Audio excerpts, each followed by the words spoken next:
as the world is precariously balanced between advancement and disaster. The only way I know how to respond to this is to dance. And when I say dance, I mean really dance. So that every time I begin to move, I approach it with such focus, sensory attention, force, energy, serenity, that I'm able to become my most integrated, articulate, and available moving self. My work as a dance artist is anchored in a practice called Give Me My Daily Dance.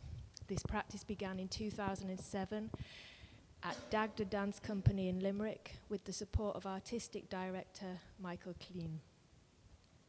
I was given space, money to be an artist with no other distractions. The deal was I had to live in Limerick, go to the church every day that had been redesigned into an open working studio, that 12 international artists would share and make work and cultivate a living dance ecology. I was embedded into this environment for 3 years. This company no longer exists. The program was probably deemed most unnecessary. I have a disobedient body that twitches, scrunches, and is very idiosyncratic, combined with a hate of copying people and a healthy suspicion of the person at the front telling me what to do. So the traditional mainstream approaches to training, making, and disseminating movement never really worked for me. In order to survive, I had to find my own way of moving and constructing. It was during my daily bouts of excessive dancing that tectonic shifts occurred in my thinking around choreography and dance. After 7 years of dancing every day and making a body of solo work, I became lonely. And I wanted to see how and why I would bring other people and bodies into the work. Hence, when the opportunity of dancing museums presented itself, I took it. So dancing museums was an opportunity to try and place my practice into a different space and access close proximity to the audience and close encounters with the audience. For a number of years, like most people, I've found the visual arts context to be a huge research resource.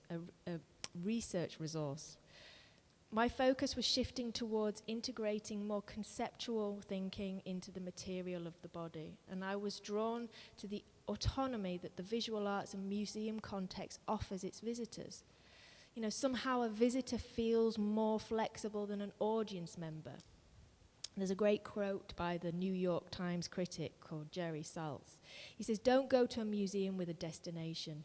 Museums are wormholes to other worlds. They are ecstasy machines." I want to be an ecstasy machine. This is an amazing painting from the National Gallery's collection. It's one of our highlight pictures by Michelangelo Merisi di Caravaggio. It was painted in 1601 when he was a young-ish artist working in Rome. He'd already established his reputation as an artist by successfully delivering a handful of very, very popular and public commissions. And this was a private work that he painted for a private patron, and was a work that we today, in our historical terminology, call a gallery painting. This wasn't painted to go on an altarpiece. This was painted to be seen in gallery-like conditions in the early 17th century in Rome. And it is testimony to all of the things that Michelangelo Merisi di Caravaggio is really well known for today, and the things that he was celebrated for at the time in which he was alive as well. He is renowned for his honest and disarmingly powerful storytelling, his naturalism, his truth or veracity to what he can see. I reckon you've had about 3 or 4 minutes to look at that picture. And I've talked a little bit about it and a little bit about some other fundamental methodologies that we use in visual art education. So can anyone tell me how many people were sitting around that table? 4. There were 4 people around that table, sitting around that table. Were there any women at the table? Yes. Was there a tablecloth? Yes. What colour was the tablecloth? White. Little white. Blue, white, green, beige? Beige. Beige. Did anyone have a beard? Yes. How many people had a beard? 2. 3. Okay. How many drinking glasses were on the table? 1. None. 4. 4, 1, none. All right. And how big was the fish that they were about to presumably start eating? Did it take up a lot of the tabletop? There was no fish. Well done. That was a trick question. Okay, so nobody ever gets all of those questions right. No one ever does. You did not bad, actually. I think that dance is probably the nearest way to align yourself to the inner garden, because when you dance, you have to put your thinking away and allow the intelligence of the body to take over. Getting tuned in to doing this involves a lot of practice. In my belief, remembering is the best way. The word also gives a clue to remember, to put the members, meaning both your limbs, as well as your inner society, back together. This entails letting go of the boss in the brain, who is constantly judging your moves. Thinking is an act that can be done in its own right in another context.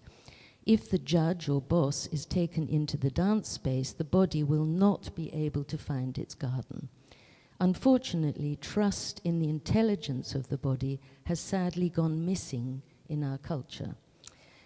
And here I'm just going to quote the Jungian psychoanalyst Clarissa Pinkola Estes. She wrote that book, Women Who Run with the Wolves. Here it says, "We are all filled with a longing for the wild. There are few culturally sanctioned antidotes for this yearning. We were taught to feel shame for such a desire. We grew our hair long and used it to hide our feelings. But the shadow of the wild person," I put it person rather than women, "still lurks behind us during our days and in our nights. No matter where we are, the shadow that trots behind us is definitely four-footed." It's unnecessary, because that's the title of this whole seminar, to overthink, overanalyze every move and process in dance and body-related practices.